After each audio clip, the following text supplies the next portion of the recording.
just interview Edward because he's a good friend of your dad.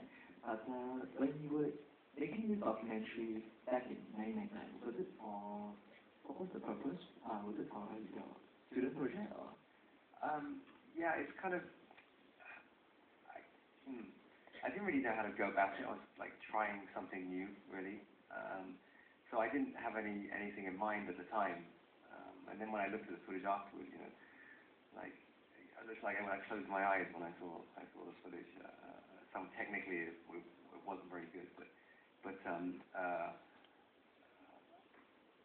and I realized a bit later after that. Actually, only recently there's not a lot of footage of him. So you know, I thought it was a good thing to put something together. Actually, Maggie was the one who gave me the kick up the ass last year. Not literally. And because there were a lot of retrospectives of Edward's work, and she thought it would be a good piece to have. To put it together, to edit together. Yeah. But then in 1999, the reason why you wanted to capture him on camera. Well, you know, I'd seen his films and I admired him quite a bit. So the chance to go on set and actually, you know, see what he did was, I jumped at the chance, and I was just lucky that he allowed me to take a camera to record some of those moments as well. I actually wanted to ask James, did you ever show any of the footage to Edward? Yeah? No, I didn't. I didn't get a chance to do that actually. Any more questions?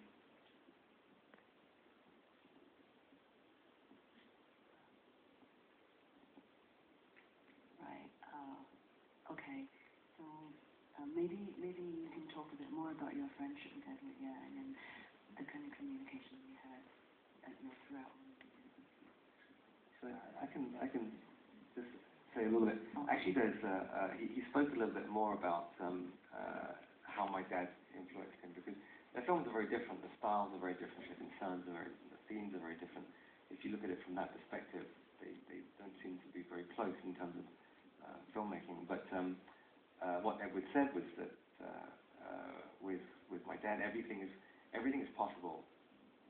You know, nothing is impossible. So I think that he was inspired by that, and also by the fact that my dad has such a lot of fun making films. You know, he loved it so much, and for Edward, seeing someone who loved making films so much inspired him, because he felt that he could do something that he could have fun doing, and he actually, I have some of this footage on camera. I didn't use it in the documentary, but he said that if he could actually have fun doing that for the rest of his life, that'd be pretty good. So I think that was. I think when we got together, we were just like we were like kids. I don't know if any of you have seen Yi, but in fact we were like the little kid in the movie. We just think up some crazy ideas and think out of the box, and just, whatever situation we're in, we just had fun. I just know that he was very different when he was with me than when he was in Taiwan, because I think there was tremendous pressure for him to make movies that would be acceptable to the audience. But he made movies that he felt he should be made. You know, he was not there to entertain. He was there to help people see themselves. You know, possibly change them. The very nature. When you see his films, you feel that you're experiencing life through his eyes. You're not experiencing through a Hollywood system where you see a film, quick cuts, fast camera moves, close-ups of expressions, music that forces you to see something in a particular way, what I call the fascist way of making movies. And his movies are very different. I mean, they're long shots. Each one of them, you have to think about them. You have to work out the story. You have to figure out, what are these characters going through? And sometimes the characters are fascinating because even they don't understand themselves in the movies. And that's what I think drew Edward to it, because for him, life is a complete mystery. And his movie is a way of trying to solve that mystery. Oh, there's a question.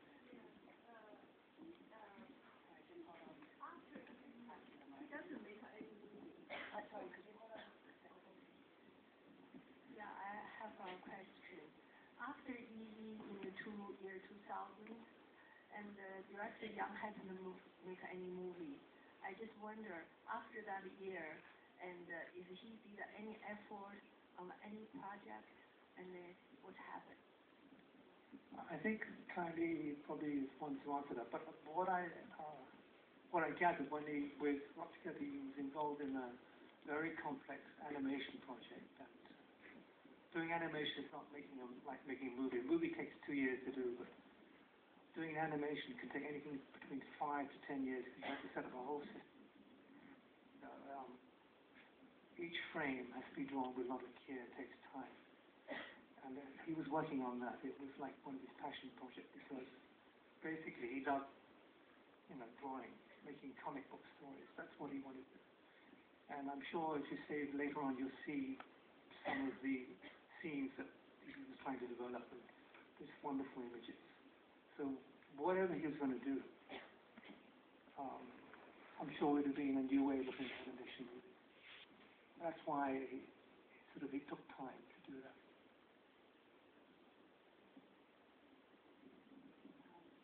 For another, sorry.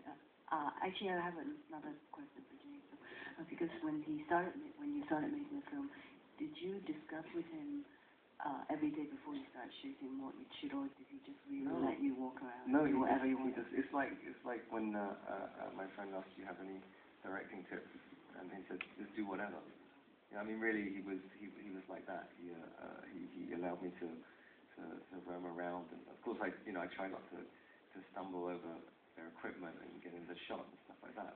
But he basically let me. I think also he had a very open mind.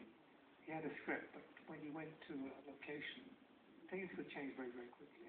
He was exploring locations, exploring people. So it's only when he came to filming he knew what he wanted. That's why James shot him exploring the idea of that scene. And also quite impressive was the way I noticed the crew, the way they talked to him, reported him, because the crew seemed to be quite organized. They kind of everything, when they report him, they've prepared everything. Everything is really well organized and structured, and not that usual in a Chinese style filmmaking.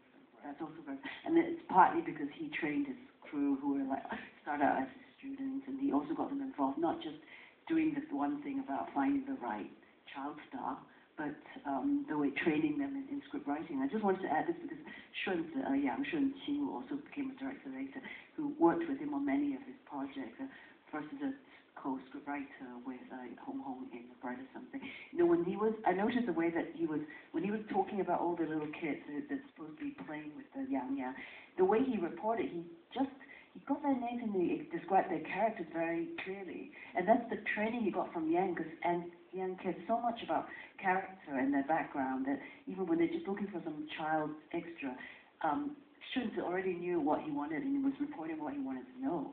And that's just looking at only 20, 30 minutes of this footage, you learn so much about his process of mind, and the way it influences a whole generation of filmmakers.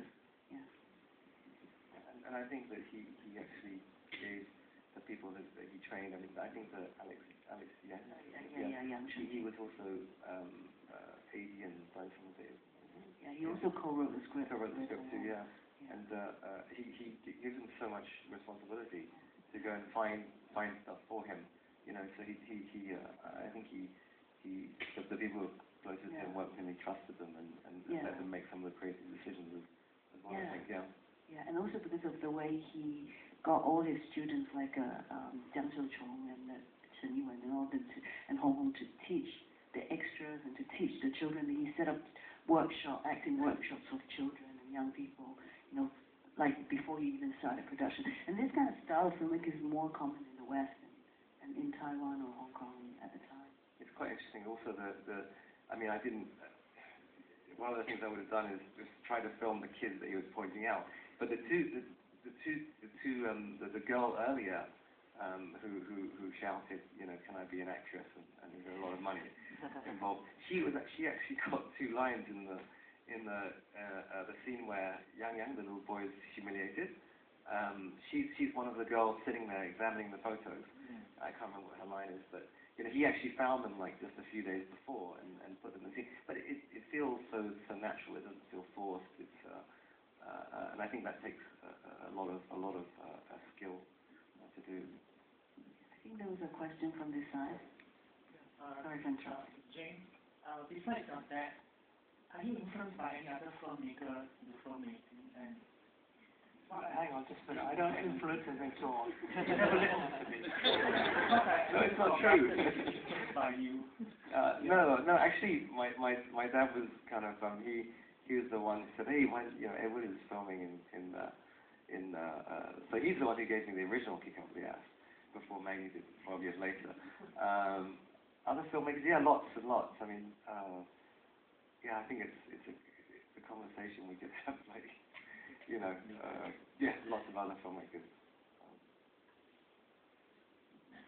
But you've kind of gone on to make more documentaries since that first brilliant effort. So have you been thinking about what you learned from that experience or from talking to Edward on the set? Wow. I think I don't know. I like the way that he just kind of let me just kind of make my own mistakes. Even though I kind of discovered them quite a lot later. But because I wasn't like part of his crew or anything like that, I didn't really learn anything from him in terms of filmmaking, I don't think. But yeah, I mean, it was a different kind of relationship, I think. It was more a relationship of friendship or being the son of a good friend, and I felt a kind of warmth rather than a kind of, yeah, something different. Actually, most of his students have gone on to become filmmakers and to win awards and to do very well, in Taiwan now. And when I talk to them, every one of them said, while they were making films with Edward Yang, he kept telling them, don't follow me. You have to find your own way. Find your own style. Do what you want to do. Find yourself. And they're all very, very grateful to that. I think the best filmmaker is going to be his son, Sean. Yeah. He's a fantastic artist. He's like his father. Right? He makes these fantastic drawings. Yeah. I just want to also announce that we're really, really honored to have our most special guest here today, Mrs. Edward Yang, Ms. Pang Kai Lee. And I didn't want to announce it because I don't know if you wanted people to know she's here today, but she'll be here to introduce EE, our closing film, and you'll be able to meet her and talk to her. And we're just really, really happy she's here. So I hope you'll attend the screening. Just maybe one more question and that's it. Cheers.